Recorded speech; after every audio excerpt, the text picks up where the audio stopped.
و اما قسمت پایانی، سیستم هدایت GPS INS موشک کلاهک جنگی 146 پوندی رو در فاصله 10 متری از وسیله راداری قرار میده.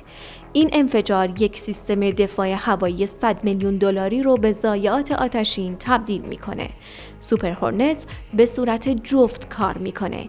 یکی هدفها رو مشخص میکنه در حالی که دیگری اقدام میکنه. وقتی سیستم های SA-15 متحرک سعی میکنن جابجا بشن، حسگرهای F-35 حرکات اونها رو از طریق امضای مادون قرمز پیگیری میکنه و سوپر هورنتس رو برای رهگیری سریع هدایت میکنه. ادغام بین جنگنده های نسل 4 و 5 ویرانگره. پلتفرم های پنهانکار به عنوان حسگر عمل می کنند، در حالی که جنگنده های قدیمی به عنوان شلیک کننده عمل می کنند. تا ساعت 17:35 مأموریت اختلال 31 موشک هارم رو مصرف کرده و به همون تعداد رادار و سایت های سام رو نابود کرده. مهمتر از همه، هر رادار باقی مونده خاموش شده. تأثیر روانی این وضعیت آسیب‌های حرکتی رو چند برابر می‌کنه. اپراتورهای ایرانی که از زمان طوفان صحرا به ترس از قابلیت‌های اختلال آمریکایی آموزش دیدن، بقا رو به وظیفه ترجیح میدن. گرولرز به اختلال ارتباطات منتقل میشه و فرکانس‌های نظامی رو از باندهای VHF تا UHF هدف قرار میده. فرکانس‌های کنترل زمین برای رهگیری خاموش میشن. کانال‌های هم آهنگی سمپاید پر از نویز میشه. حتی شبکه‌های تلفن همراه ایرانی در مناطق هدف دچار اختلال میشن، زیرا اختلالگرهای نظامی به باندهای غیر نظامی نفوذ میکنن. F-22 ها پوشش بالایی را حفظ می کنند. رادارهای APG-77 اونها به دنبال هر خلبان ایرانی شجاعی هستند که ممکنه پرواز کنه. در ساعت 17:39 به وقت شرقی با پاکسازی و سکوت کریدور بیتوها شروع به پرواز می کنند. ناوگان هوایی 125 فروندی بزرگراهی به عرض 50 متر و عمق 200 متر ایجاد کرده که در اون هواپیماهای آمریکایی بدون هیچ نگرانی فعالیت می کنند. حتی یک موشک به سمت هواپیمای ائتلاف شلیک نشده. هیچ جنگنده ایرانی پرواز نکرده. تا ساعت 17:40 درب‌های بمب افکن اول بیتو باز می شود. آن وقت است که رویداد اصلی نمایش امشب آغاز شود. در ساعت 17:40 به وقت شرقی اولین GBU-57 بمب نفوذگر عظیم از محفظه تسلیحاتی بیتو پیشرو سقوط می کند. برای یک لحظه در هوای نازک در ارتفاع 13716 متری معلق میماند. گیرنده های GPS قفل ماهواره‌ای رو به دست میارن و باله های دم با دقت مکانیکی باز میشوند. سپس جاذبه کنترل را به دست میگیرد و 13607 کیلو فولاد سخت و مواد منفجره قوی به سمت قوانین فیزیک میرود. خلبان احساس می کند که هواپیما کمی جست می زند. وقتی که وزن آزاد می شود، سیستم پرواز بیتو به سرعت جبران می کند. اما از دست دادن 13607 کیلو تقریباً به وزن 3 اتوبوس مدرسه حس متمایزی ایجاد می کند. افسر سیستم های تسلیحاتی او تایید می کند که ابزارها قبلا نشان دادند. بمب رها شده. جدایی خوب. قفل GPS تایید شده. نفوذگر فولادی سخت از همان آلیاژ هایی که در زره تانک ها استفاده می شود ساخته شده و می تواند از 200 فوت بتون مسلح یا 40 فوت گرانیت جامد عبور کند. تأسیسات فوردو زیر هر دو قرار دارد. در ساعت 17:40 دقیقاً 43 ثانیه پس از رهاسازی اولین بمب به زمین برخورد می کند. برخورد یک زلزله محلی ایجاد می کند که 2.3 در مقیاس RTER ثبت می شود. اما سلاح در هنگام برخورد منفجر نمی شود.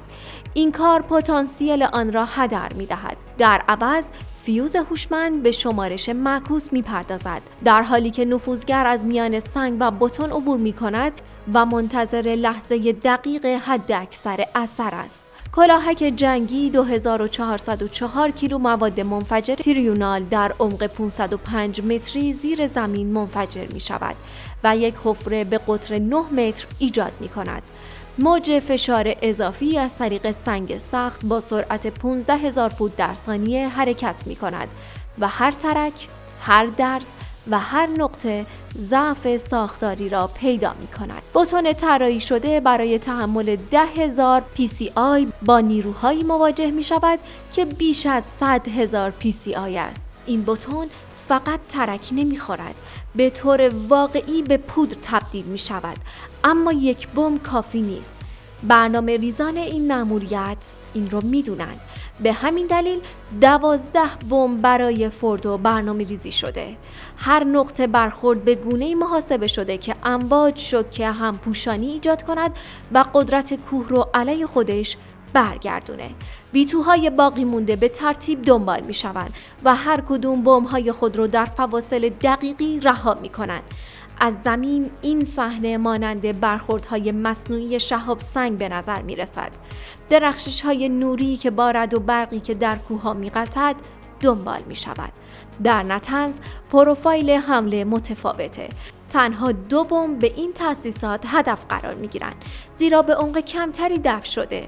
افسران تسلیحاتی واقعاً باید رهاسازی را به تأخیر بیاندازند تا فاصله مناسب را تضمین کنند. رها کردن 2 بمب 13,607 کیلویی خیلی نزدیک به هم اثر بخشی رو کاهش میده، زیرا امواج انفجار اونها به طور مخرب مختل میکنه. در همین حال 700 متر دورتر تامهاوک ها که از USS جورجیا پرتاب شدن وارد مرحله نهایی خودشون میشن. هر دوربین جلوی موشک فعال میشه و اون چرا که میبینه با تصاویر ذخیره شده مقایسه میکنه. سیستم تطبیق صحنه ANDPW-23 قفل رو به دست میاره و موشک‌ها اصلاحات نهایی مسیر رو انجام میدن. اونها به مدت 2 ساعت پرواز کرده و 158 کیلوگرم سوخت مصرف کردند. در اصفهان کارگران شیفت شب صدای اونها رو میشنون. سیستم‌های دفاع نقطه تور M1 تأسیسات که قبلاً به خاطر اختلال آمریکایی گیج شدن به شدت تلاش میکنن تا قفل رو به دست بیارن. دامنه درگیری اونها تنها 12 کیلومتره. در سرعت کروز تامهاک این کمتر از 49 ثانیه از تشخیص تا برخورده. اولین تامهاک در ساعت 19:05 به وقت استاندارد شرقی به ساختمان ذخیره هگزافلوراید برخورد میکنه. کلاهک جنگی 453 کیلویی اون برای حداکثر اثر انفجاری طراحی شده.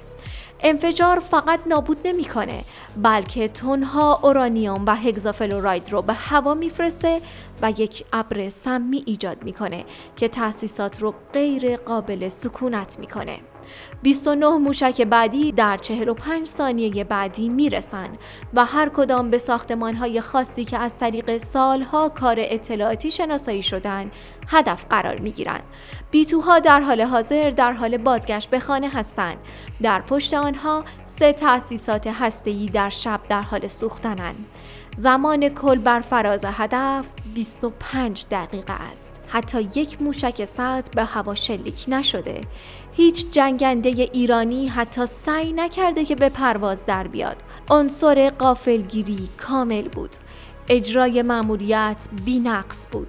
در کمتر از نیم ساعت برنامه هسته‌ای ایران به نقطه صفر بازگشت. در 25 دقیقه ارتش ایالات متحده کاری را انجام داد که 7 دولت قبلی نتونسته بودن انجام بدن که توانایی‌های هسته‌ای ایران رو برای همیشه از بین ببرن. ممنون که همراه